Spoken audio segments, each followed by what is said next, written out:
Mon cher enfant, il est minuit passé. Je survole l'Atlantique dans l'obscurité, à des milliers de kilomètres de haut. Je vais en Égypte, je vais jusqu'à la frontière de Gaza. J'y vais pour toi. Tu n'as jamais pris l'avion. Tu n'as jamais quitté Gaza. Tu ne connais que les rues et les ruelles bondées. Tu ne connais que les barrières de sécurité et les grillages aux patrouilles des soldats qui entourent Gaza. Pour toi, les avions sont une menace terrifiante. Les avions de chasse, les hélicoptères d'attaque, les drones, ils tournent au-dessus de toi, ils larguent des missiles et des bombes en explosions assourdissantes. Le sol tremble, des bâtiments s'effondrent, les morts, les cris, les appels à l'aide étouffés sous les décombres, cela ne s'arrête jamais.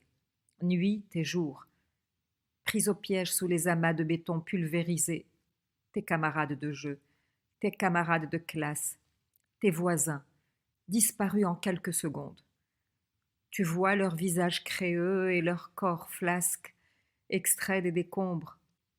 Je suis journaliste, c'est mon travail de voir cela. Tu es un enfant, tu ne devrais jamais voir ça.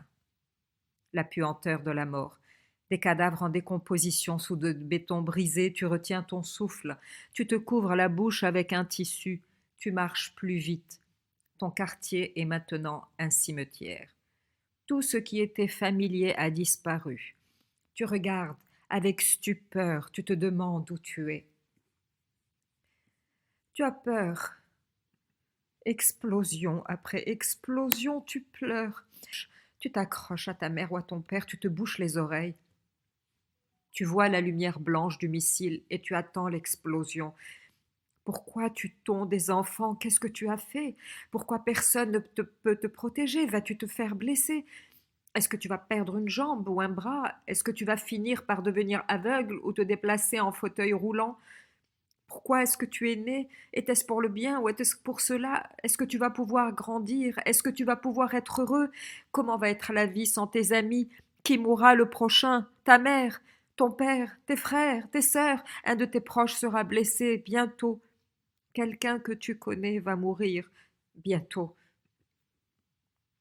La nuit, tu t'allonges dans le noir, sur le sol froid en ciment, les téléphones sont coupés, Internet aussi. Tu ne comprends pas ce qui se passe. Il y a des éclairs de lumière, des vagues d'explosions et des secousses. Il y a des cris, ça ne s'arrête jamais. Quand ton père ou ta mère part en quête de nourriture ou d'eau, tu attends. Ce sentiment terrible dans ton ventre. Est-ce qu'ils vont revenir? Est-ce que tu vas les revoir? Est-ce que ta petite maison sera la prochaine à être détruite? Est-ce que les bombes vont t'atteindre? Est-ce que tu vas mourir maintenant?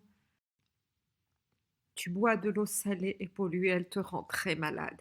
Tu as mal au ventre, tu as faim. Il n'y a plus de boulangerie, il n'y a plus de pain. Tu ne manges qu'une fois par jour des pâtes, un concombre. Bientôt, ça aura l'air d'un festin. Tu sais, j'ai été bombardée par des avions de chasse à Gaza et au cours d'autres guerres.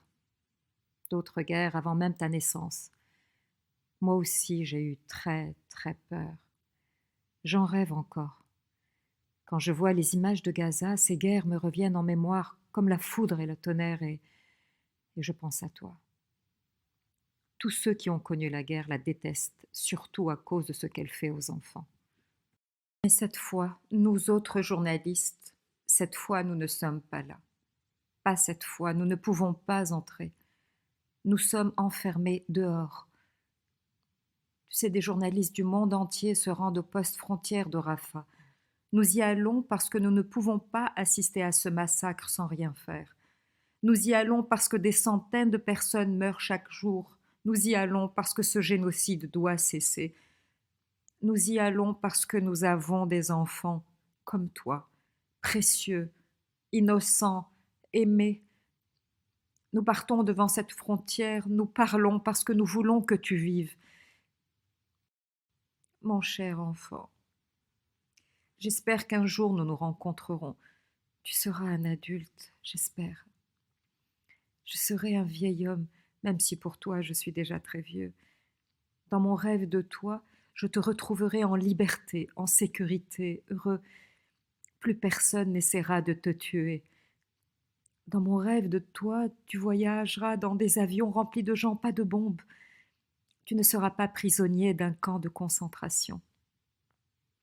Tu verras le monde, tu grandiras et tu auras des enfants, tu vieilliras. Tu te souviendras de cette souffrance, mais tu sauras qu'elle veut dire que tu dois aider ceux qui souffrent. C'est mon espoir, c'est ma prière. Mon enfant, nous vous avons déçus. C'est l'horrible culpabilité que nous portons. Nous avons essayé, mais nous n'avons pas essayé assez fort. Nous irons encore et encore à Rafah. Nous serons nombreux, des journalistes. Nous protesterons devant le checkpoint de la frontière avec la bande de Gaza. Nous écrirons, nous filmerons. Voilà, voilà ce que nous faisons et nous ferons. Ce n'est pas grand-chose, mais c'est déjà ça. Nous raconterons à nouveau ton histoire. Peut-être que cela nous donnera le droit de te demander pardon. Pardon.